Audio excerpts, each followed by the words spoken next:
Sexual reproduction in plants. Sexual reproduction in flowering plants involves the production of male and female gamete from two parents, one male and the other female. In plants, the male gamete is called as pollen grain, and in animals it is called as sperm. The female gamete in plants is egg cell, and in animals it is called ovum. Now, fusion of male and female gamete takes place to give rise to a structure which is called as zygote. And this process of fusion of male and female gamete to give rise to zygote is called as fertilization. Zygote undergoes cell division and ultimately gives rise to a new individual. Why sexual reproduction is necessary? Sexual reproduction brings about fusion of male and female gametes coming from both the parents. This results in formation of zygote which has characteristics of both the parents. So the new individual or the offspring which is produced will show variations or will show characters of both.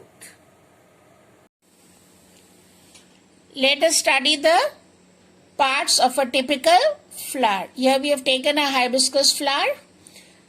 Every flower has got four whorls: calyx, or you call it as sepals; corolla, or you call it as petals. Then you have the stamen, or you call it as androecium.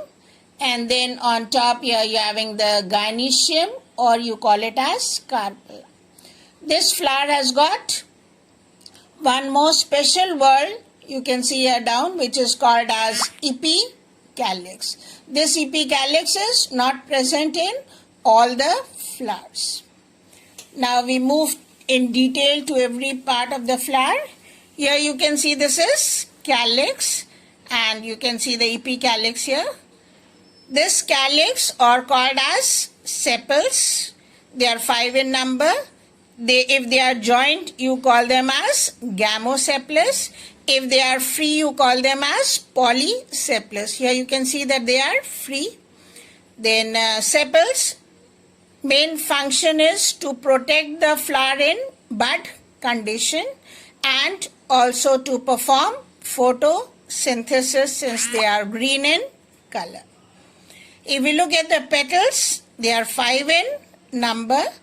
Main function of petals, mostly they are brightly colored, and if they are brightly colored, their function is to attract insects for pollination.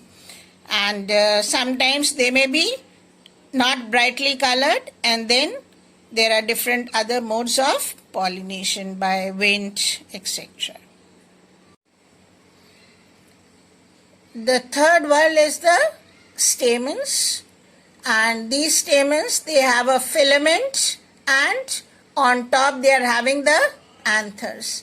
And these anthers, they contain a yellow substance which is called as pollen grain. And these pollen grain are the male gametes which take part in reproduction.